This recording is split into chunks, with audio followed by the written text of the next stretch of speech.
Hi guys, welcome back to my channel. So for this piece that I'm drawing today, it is based on the First World Problems meme. If you Google that, you will see that it's a picture of a woman who's crying, and there's usually some text with it that highlights a really insignificant and trivial problem.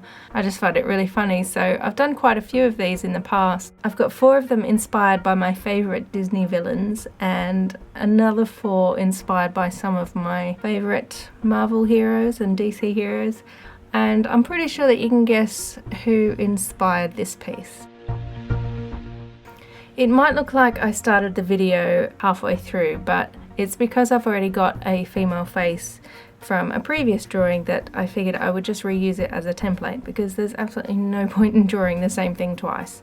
I did, however, sketch in a new face and hair, and I did want to include the sketch, but it took me so long. I went back and forth, oh my god, forever, and it just would have been too boring to add in, so I edited that out and I just left in mainly the inking and the colouring in process.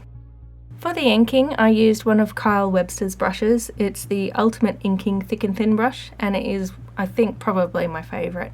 It was when I did the Inktober drawings in 2016, I did it digitally just so that I could use a whole load of different brushes and test them out, and this one was one of my favourites. And there's a link in the description below to Kyle Webster's brushes if you want to get them yourself.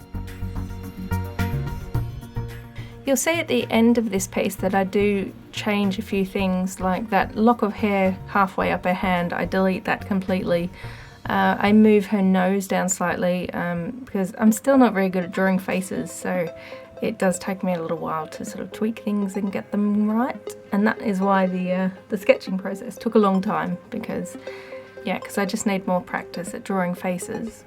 And with the shading, I wasn't sure whether to do lots of comic book cross-hatching, but in the end I did a little bit. I did do some on her lips, which you'll see later, but then I did go ahead and delete that.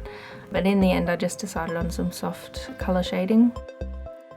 So this piece will be available as a print, and I will have it online in my shop, and it'll also be available on t-shirts and as framed prints, and I'll be selling those at the various Comic-Cons that I'll be attending. So if you're familiar with this character, I hope that you will get it. I originally had the idea to create this design like well over a year ago. It was before the Batman v Superman film came out, and at the time I thought of doing this one. I was gonna have it say, I don't have my own movie, but obviously she does now, so that wasn't gonna work. But then I thought, well, she's got an invisible jet, but what would happen if she landed it somewhere and then forgot where she left it? So I thought that would be pretty funny that she can't find it. But yeah, that's just my humour, and I don't know, I like it, and I hope you guys like it too. If you're not familiar with Photoshop, that grey checkerboard background, that is merely just the background in Photoshop. What it means is there is no colour in that area, and you can see where I'm colouring over it. You can't see the checkerboard through it, but if I was to use a slightly transparent colour, you would see it through, but that's only in Photoshop. Once you actually export the image, that checkerboard pattern doesn't export as well. It's only in Photoshop, so that you can see what's transparent and what isn't. I'm likely to be doing lots more Photoshop tutorials and stuff on my channel, so if you're watching this video long after I've published it, have a look on my channel, because there might be a few tutorials there already. But at the time of recording this, I do have a plan to make some Photoshop tutorials, because I've been using it a lot more to do my art videos rather than Illustrator, which I use quite a lot, particularly for t-shirt designs. But yeah, I've been really enjoying doing freehand drawings in Photoshop lately. And I've actually built up quite a few tips and tricks which I think will help anyone who wants to learn more about how to use Photoshop.